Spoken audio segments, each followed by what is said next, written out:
Welcome back once again. Today we are going to start a new chapter of class 4th English from the book English Weaves, and the chapter name is Life at Edgecombe Villa. So let's start. इसके question answers का link आपको description में मिलेगा, तो आप वहाँ से देख सकते हैं. चलिए चैप्टर स्टार्ट करते हैं. Roberta, Peter and Phyllis lived at Edgecombe villa with their wonderful parents. तो रॉबर्टा को बॉबी के नाम से भी जानते हैं. तो ये तीनों बच्चे जो थे वो एचकॉम विला में अपने अद्भुत माता पिता के साथ रहते थे.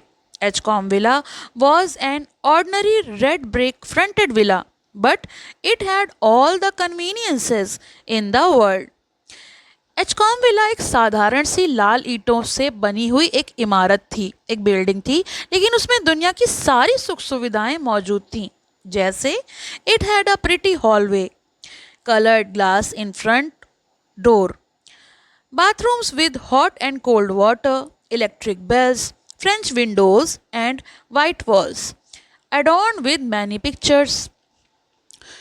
इसे अद्भुत क्या क्या बनाता था?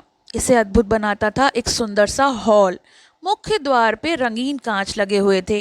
गर्म और ठंडे पानी वाले बाथरूम यानी स्नान घर थे. बिजली की घंटियां थीं. फ्रेंच खिड़कियां थीं. सफ़ेद दीवारें थीं जिन पर कई चित्र, प्यारे प्यारे चित्र सजाए गए थे. Mother was a dear. माँ बहुत प्यारी थी. She did not spend her time visiting and waiting for folks to visit. वो अपना समय केवल मिलने जुलने या दूसरों का इंतज़ार करने में नहीं बिताती थी. She was nearly always there. वे लगभग हमेशा बच्चों के साथ रहती थी. कहने का मतलब है कि माँ जो थी बच्चों के संग ज़्यादा वक्त बिताती थी. She help them with their homework, read aloud to them and played with them. माँ जो थी वो लगभग हमेशा बच्चों के साथ रहती, उन्हें होमवर्क करने में मदद करती, उनकी किताबें ज़ोर ज़ोर से पढ़कर सुनाती और साथ में उनके साथ खेलती भी थी. She even wrote stories for them when they were in school, so she could read these out of them at tea time.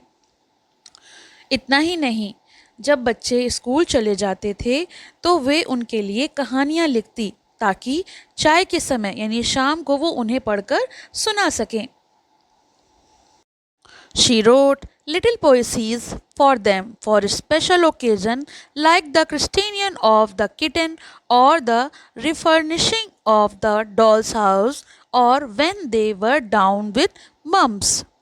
खास मौक़ों पर जैसे बिल्ली के बच्चों का नामकरण रखना हो या फिर गुड़िया का घर को नया तरीके से सजाना हो, बच्चों को खसरा हो जाने पर भी वे उनके लिए छोटी छोटी कविताएं लिखती थीं. यानी वो बच्चों का बहुत ख्याल रखती थीं. इतना ही नहीं, फादर वॉज परफेक्ट टू. पिताजी भी एकदम परिपूर्ण थे, परफेक्ट थे. He was never angry, was always fair, cheerful and ready for a game. पिताजी कभी भी गुस्सा नहीं करते थे, हमेशा न्यायपूर्ण रहते थे, प्रसन्नचित्त रहते थे यानी खुश रहते थे और खेलने को तैयार रहते थे.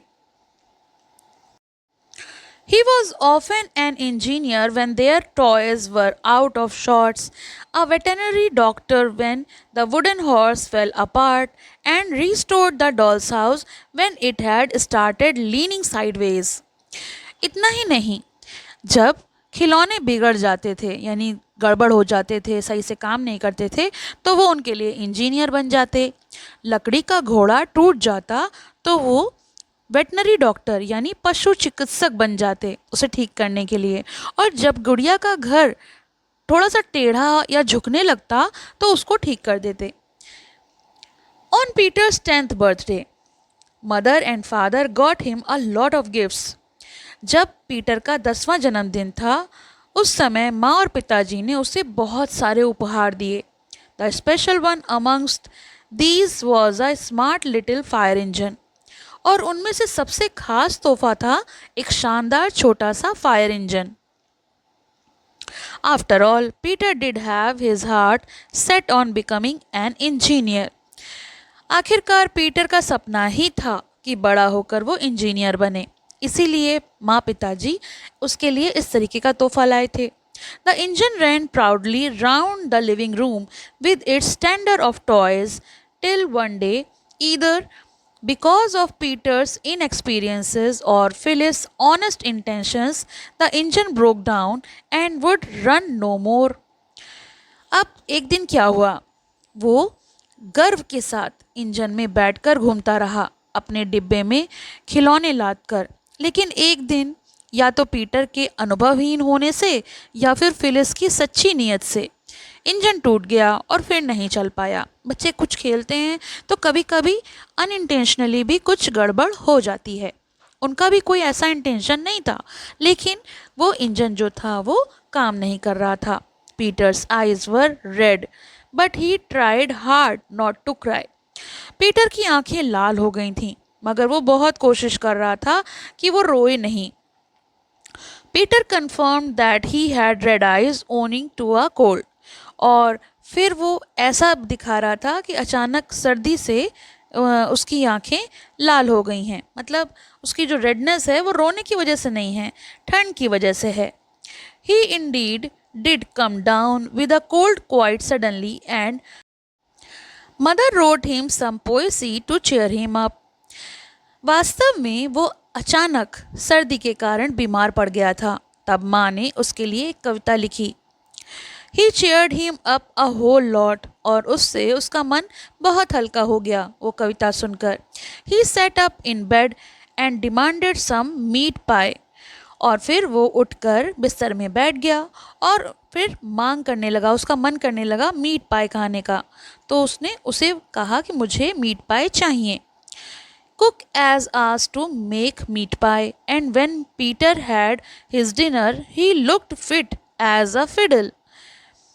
तो फिर रसोइये ने उसके लिए मीट पाई बनवाई, रसोइये द्वारा उसके लिए मीट पाई बनवाई गई।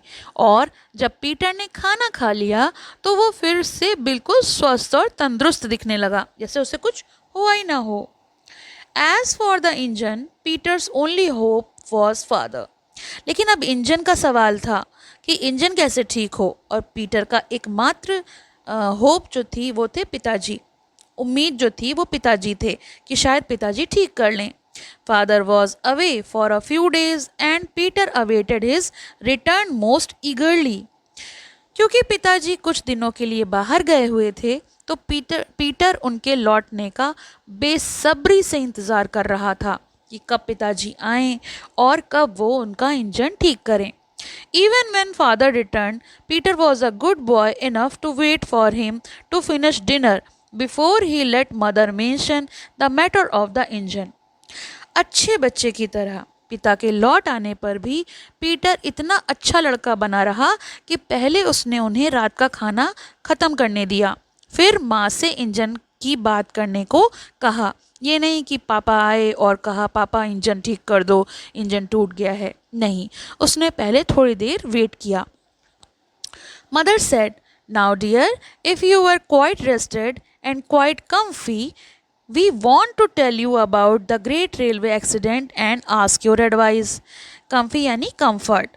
तो माँ ने कहा, प्रिय, अपने हस्बैंड से कहा, अगर आप पूरी तरह से आराम कर चुके हों, थोड़ा सा आपको रिलैक्स हो गया हो और बिल्कुल सहज हो, तो हम आपको एक बड़े रेल हादसे की कहानी सुनाना चाहते हैं और आपकी सलाह मांगना चाहते हैं। All right said father, fire away. और पिता ने कहा, हाँ हाँ ठीक है, बताओ बताओ क्या दिक्कत है। So then Peter narrated the sad story and fetched what was left of the engine. तो फिर पीटर ने खुद ही वो दुखद कहानी सुनाई और टूटा हुआ इंजन लाकर दिखाया। He asked father in low unsteady voice, is there no hope. उसने पिताजी से धीमी और कांपती आवाज़ में पूछा, कोई उम्मीद नहीं है। The children held their breath. बच्चों की सांसें थम सी गई थीं। Hope rather turns off it, said father cheerfully. लेकिन पिताजी ने हंसते हुए कहा, उम्मीद क्यों नहीं है, बहुत सारी उम्मीद है। It will only need some soldering and a new valve and then it should be as good as new. उन्होंने बताया कि बस थोड़ी सी शोल्डिंग और एक नए वॉल्व की ज़रूरत है, फिर ये बिल्कुल नए जैसा हो जाएगा। I think we would better keep it for a rainy day. और मेरा ख्याल है इसे बरसात के दिन के लिए रख देते हैं।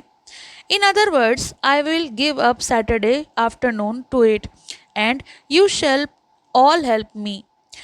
तो उन्होंने ऐसा इसलिए कहा कि शनिवार दोपहर तक इसे ठीक करूँगा और तुम सब मेरी मदद करोगे। हुर्रे शाउटेड द चिल्ड्रेन, और सारे बच्चे ये सुनकर खुश हो गए और उन्होंने कहा हुर्रे। तो ये तो द रेलवे चिल्ड्रेन का एक छोटा सा एक्सट्रैक्ट था। आई होप आपको समझ में आया होगा। इसके क्वेश्चन आंसर्स का लिंक आपको डिस्क्रिप्शन में मिलेगा, तो आप वहाँ से देख सकते हैं। Thank you for watching, have a nice day. पसंद आया हो तो लाइक करें, शेयर करें और चैनल को सब्सक्राइब करें।